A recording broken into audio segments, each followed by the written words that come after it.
30대 젊은 엄마가 6살짜리와 4살 박이 남매를 데리고 예배를 드리고 있었습니다. 조용한 가운데 목사님 설교가 한참 진행 중인데 남자아이가 자꾸 부스럭거리며 떠들기 시작합니다. 그러자 6살짜리 누나가 동생에게 그러더랍니다. 쉬, 조용히 해. 어른들 깨. 이것이 쇠퇴하고 있는 대부분 교회들에서 볼 수 있는 예배의 진풍경입니다. 말씀 안 듣고 그냥 자는 겁니다. 그냥 듣지 않습니다. 머리를 쓰자니 논리적으로 이해가 안 되고 이성적으로 반감이 있으니까 그냥 적당히 졸거나 자는 겁니다. 그래서 교회는 오래 다녔는데 도대체 자신이 무엇을 믿는지를 모르고 무엇을 소망해야 하는지를 모르니 이단의 꼬임에 걸리면 영혼을 팔아먹습니다.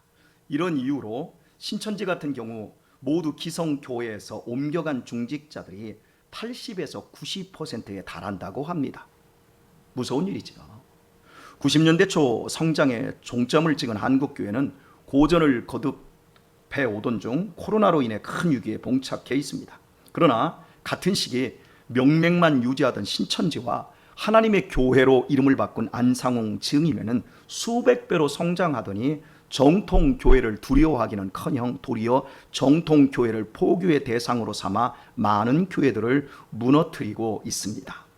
그들의 질문은 평신도들이 대답할 수 있는 성질의 질문을 넘어선 것입니다. 유도해서 올무에 걸리게 하는 질문입니다.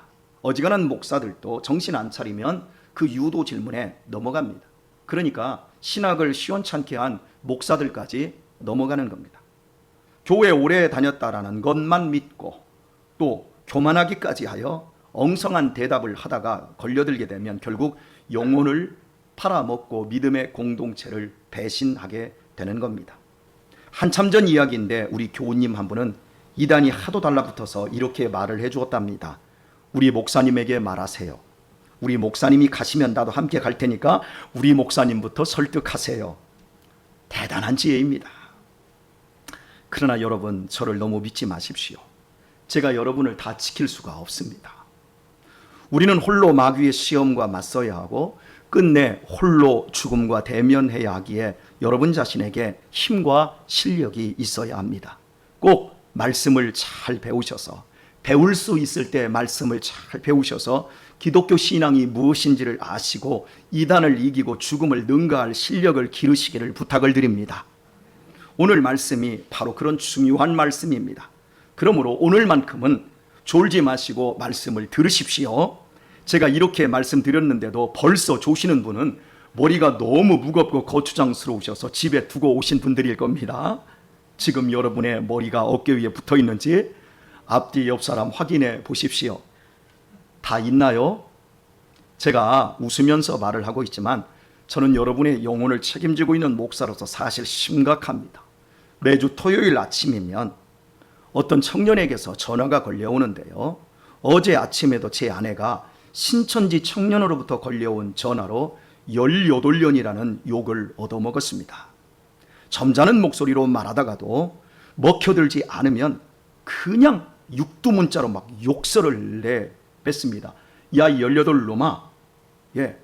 그래서 저나 우리 아내로 하여금 욕설을 유도하여 그걸 녹음을 했다가 이제 우리 교회 같은 유튜브나 SNS에 퍼뜨리는 겁니다. 그래서 저렇게 고급하게 교양 있게 설교하는 목사의 뒤에 가려져 있는 저 추악한 모습을 보라, 이런 식으로 간계를 부리고 있습니다. 무서운 일입니다. 목사와 사모에게도 이 정도로 야비하고 간교하게 획책하며 올무를 놓고 있는데 여러분은 어떻겠습니까? 정말 조심해야 합니다. 신천지와 안상홍 증인회는 이렇게 말합니다. 한국교회 목사는 성도를 갈취하고 교회는 계급이 되었다. 저는 여러분들이 드린 헌금으로 먹고 살고 있고 또 제 자녀들을 양육하였고 교육을 시키고 있습니다. 그것이 많든 적든 저는 늘 고마운 마음으로 살고 있습니다. 그러나 여러분의 돈을 갈취한 적은 없습니다. 저는 열심히 복음을 수종들었고 양심을 속이지 않았으며 제가 할 수 있는 한 최선을 다하며 사례비를 받았습니다. 한 번도 갈취하기 위해 허탄한 말로 여러분을 속이지 않았으며 여러분은 저를 사랑으로 섬겨주셨습니다. 그리고 우리 교회를 섬기는 일에 앞장서고 계시는 분들이 바보 천치들인가요? 우리 장로님들이 갈취당할 만큼 그리 호락호락하고 어리석은 분들이 있습니까? 연세나 사회적으로 화장실 청소하고 누구의 꼬복 노릇 할 분들은 한 분도 안 계십니다. 교회의 직분이 계급입니까? 그것은 은혜를 받았기에 주님의 섬김을 실천하는 것이며 주님의 길을 걷는 참된 제자의 삶인 줄 믿습니다. 그래서 하나님께서 우리 교회를 분란과 미움과 시기가 없는 아름다운 교회로 축복해 주셨다고 저는 굳게 믿고 있습니다. 그리고 앞으로 더욱 축복하셔서 모든 성도님들과 가정이 더욱 복을 받게 될 것입니다. 저희 교회는 마음 편해지고 내 자신을 수련하는 것으로 기독교 신앙을 가르치고 있지 않습니다. 우리 모두는 예수님을 그리스도로 믿습니다. 예수님께로부터 오는 영원한 생명과 구원의 은혜를 믿습니다. 예수님을 사랑하고 더 원하고 바라는 크리스찬이며 우리는 예수님의 삶을 내 삶에 처연하기를 힘쓰는 예수님의 제자들입니다. 우리의 죄를 위해 고난당하시고 죽으신 분은 예수 그리스도 한 분뿐입니다. 이단들처럼 예수님의 그리스도 되심을 부인하고 마음 편하고 착하고 잘 사는 길을 우리는 믿지 않습니다. 아무리 근사한 하나님의 말씀을 전하고 하나님의 사랑을 들먹거려도 우리의 구주는 이만희가 아닌 오직 예수님뿐입니다. 성경이 제시한 대로 구원과 영생의 길은 오직 예수님 한 분뿐이며 우리는 그 예수님만을 믿고 구원을 받았습니다. 나를 위해 죽으신 분은 오직 예수님 한 분뿐입니다. 나의 죄악된 옛사람은 죽고 새롭게 거듭나지 않으면 하나님 나라가 안 보이고 들어갈 수도 없습니다. 하나님께서 내 마음과 내 가정에 임하셔서 통치하시는 것을, 그것이 보이는 것을 하나님의 나라가 보인다, 임한다고 말하는 것입니다. 물론 물리적인 눈으로 본다는 것이 아닙니다. 마음이 새로워져서 마음의 눈으로 하나님이 계신 것과 역사하시는 것을 성경 진리를 통해서 확인하고 아는 것을 하나님 나라를 본다고 하는 것입니다. 교회 다녀서 마음 편하고 병 낫고 자식 잘 되고 집안이 부유해지고 화목해졌다 할지라도 거듭나지 않으면 소용없는 일입니다. 가장 중요하고 핵심적인 복은 예수님을 믿어 하나님의 말씀으로 거듭나는 것입니다. 성경에 수많은 기적들이 있습니다. 복음서에는 오병이의 기적, 무리를 걸으시고 파도를 잠잠케 하시고 죽은 자를 살려내시고 소경의 눈을 뜨게 하시고 문둥병자를 고치시고 귀머거리의 귀를 들리게 하신 그런 기적들이 많은데 그것을 진짜라고 믿는다고 해서 거듭나는 것이 아닙니다.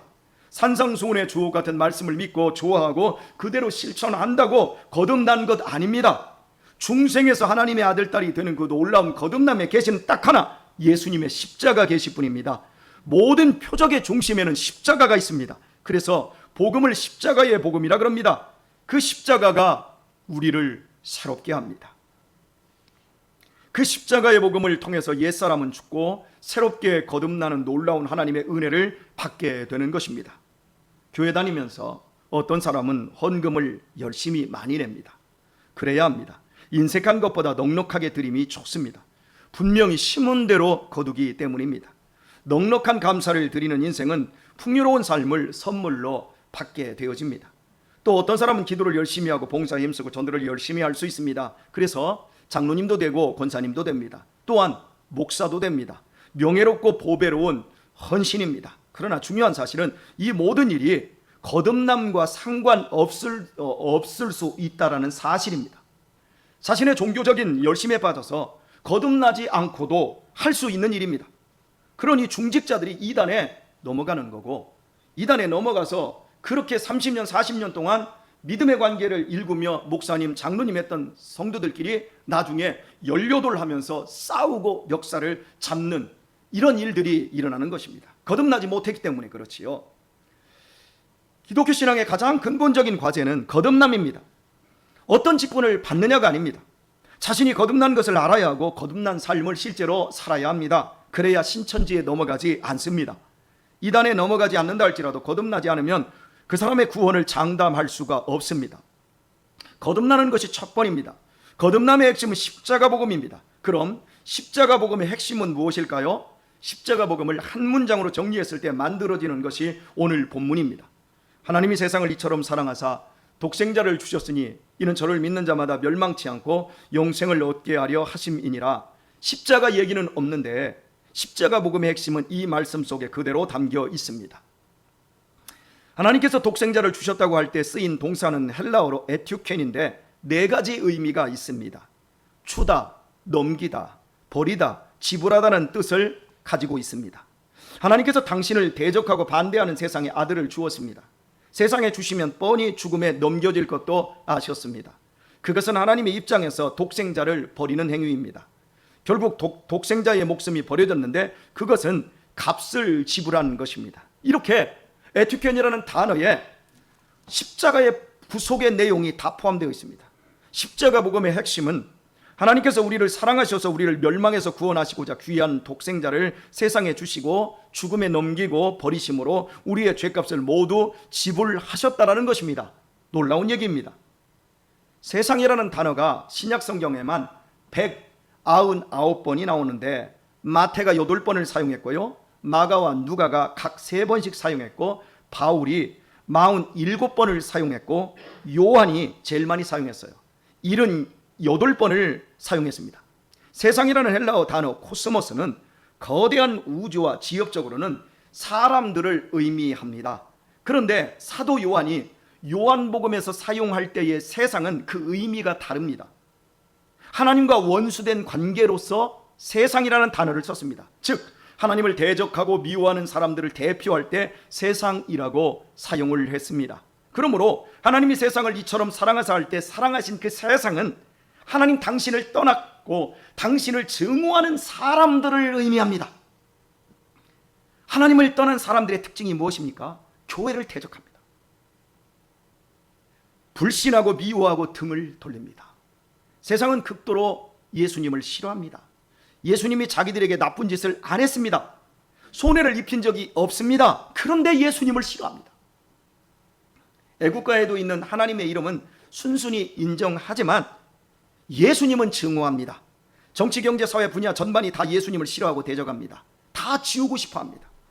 바로 그들을 사랑하셔서 그들을 위해 하나님께서 귀한 아들을 주셔서 그들의 죄값을 지불케 했다라는 의미가 세상이라는 단어 속에 들어 있습니다. 독생자는 오해하다를 의미하는데 하나님에게 독생자는 그 이상을 넘어 유일하다라는 의미가 있습니다. 하나님에게 독생자이신 예수님의 아주 특별한 이유는 하나님과 본체시기 때문입니다. 하나님에게서 다른 인격으로 나오셨는데도 불구하고 마음과 뜻과 선과 행위가 하나님과 완전히 일치합니다. 그래서 그 아들을 하나님은 몹시 사랑하셨고, 이런 이유로 성경은 계속해서 아들을 사랑한다라는 말씀이 나오고 있습니다. 그렇게 사랑하는 아들을 하나님께서는 당신을 대적하고 싫어하는 사람들을 위해 십자가에 내어주고 죽음으로 값을 치르게 하셔서 영원한 지옥불의 멸망에서 구원해 내신 것입니다. 정말이지 적절한 표현은 아니지만 그 표현은 써야 할 것 같습니다. 왜냐하면 그 표현이 가장 이 세상에서 고급한 표현이기 때문입니다. 자신을 미워하고 대적하는 사람들까지 사랑하는 이런 것을 미쳤다고 표현해야 옳습니다. 미친 겁니다. 하나님이 미치신 것입니다. 어떻게 배반하고 대적하는 세상에 대해서 그렇게 할 수 있습니까? 그것이 사랑입니다.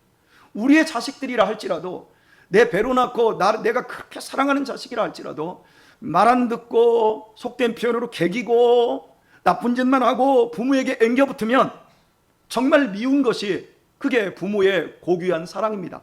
그런데 어떻게 그런 인간 말종들을 위해서 하나님께서 사랑하셔서 당신의 독생자를 십자가에 내어서 죽이게 하실 수 있는 겁니까? 정말 하나님께서 사랑에 미치신 것입니다. 어떤 조건과 자격을 가지고 사랑하는 것이 아니고 당신의 영원하신 존재와 당신의 인격으로 대적하는 세상을 사랑했다는 것입니다. 저와 여러분도 예전에는 하나님을 대적하는 세상이었습니다. 이런 우리를 사랑하사 독생자를 내어주셔서 죄값을 치르시고 우리로 하나님의 사랑을 알게 해주셨습니다. 이제 우리는 멸망치 않고 영생을 얻을 수 있게 되었습니다. 모두 미친 것 같은 하나님의 사랑 때문입니다. 사랑하는 교회 여러분, 정말 미친 것 같이 누군가를 사랑해 보셨나요? 우리는 미친 것처럼은 사랑해 본 적은 거의 없습니다. 그러나 우리 주님은 나 같은 것을 미친 것처럼 사랑하고 계십니다. 멸망이라는 단어의 신학적 의미는 하나님과 영원히 전혀 관계가 없는 상태가 된 것, 즉 사망이라는 단어와 연관이 되어집니다. 이 세상에 있는 것은 모두 하늘의 그림자입니다. 복음의 세계를 보여주고자 이 세상에 있는 것입니다. 진짜는 이곳이 아니라 진짜는 천국과 지옥인 겁니다. 이 세상 행복은 천국에 있는 영원한 행복의 그림자이고 세상 고통과 저주는 지옥의 맛배기에 불과합니다. 이 땅에서의 짧은 삶은 천국의 영원한 생을 의미하고 죽음은 하늘에서의 영원한 죽음을 의미합니다. 그래서 이 세상에서 하나님과 연결되지 못하고 죽으면 하나님과 상관없이 지옥에 떨어지는 것을 멸망했다, 아니면 사망이라고 말을 합니다. 모든 사람은 나면서부터 영적으로 죽어 태어나기에 하나님을 전혀 모릅니다. 이것을 영적으로 죽었다 이런 식으로 표현하지요. 아담과 하와가 선악과를 따먹었을 때 살았어요? 죽었어요? 950년을 더 살았어요? 그런데 그들은 영적으로 죽었어요. 하나님과 전혀 상관이 없었어요. 이게 죽은 거예요. 알지도 못하면서 비판하고 알지도 못하면서 욕하면서 세상은 예수님을 배척합니다. 모두 죄 때문입니다. 죄는 하나님을 떠난 인격적인 상태를 의미합니다. 하나님을 떠나서 사는 모든 것이 죄입니다. 여러분의 형제 자녀들, 여러분의 그 자식들, 여러분 하나님을 모르면 모두 죄인입니다. 인격적으로 그들이 고매하다 할지라도 그 인격적인 모든 활동, 그 사람 자체가 죄입니다. 죄를 인정하든 거부하든 인간은 죄인이고, 내가 죽음을 받아들이든 거부하든 사람이 죽는 것처럼 사람은 죄를 인정하든 거부하든 죄인이고, 이것 때문에 하나님을 향해 죽어있고 멸망을 받게 되어집니다. 그 죄값을 예수님께서 십자가에서 대신 형벌 받으심으로 인해 영원한 생명을 주실 수 있게 된 것, 그것이 세상을 사랑하사입니다. 그러므로 인간은 모두 거듭나서 예수님이 주시는 영원한 생명을 받아야 합니다. 육신이 죽기 전까지, 목숨이 끊어지기 전까지 한 사람도 빠짐없이 거듭나서 예수님을 믿어야 합니다. 중생해야 합니다. 그게 제일 급하고 중요한 일입니다. 좋은 대학에 가는 거, 직장에 들어가는 거, 결혼하는 것도 중요하지만 가장 제일 급하고 중요한 일은 사람이 거듭나는 일입니다.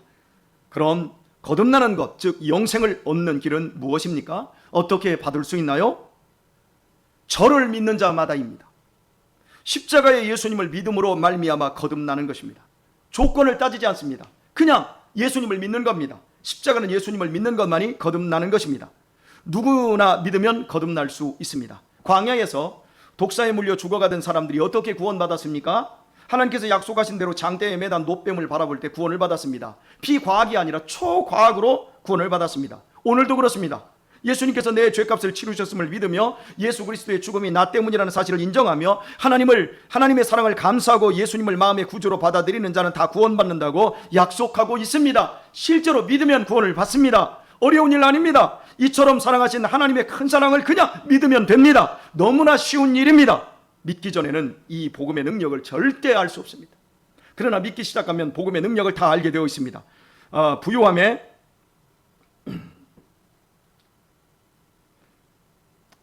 잠시요.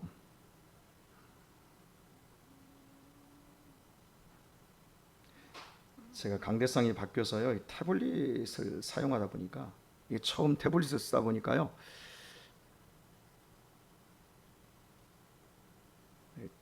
잘 안 되네요.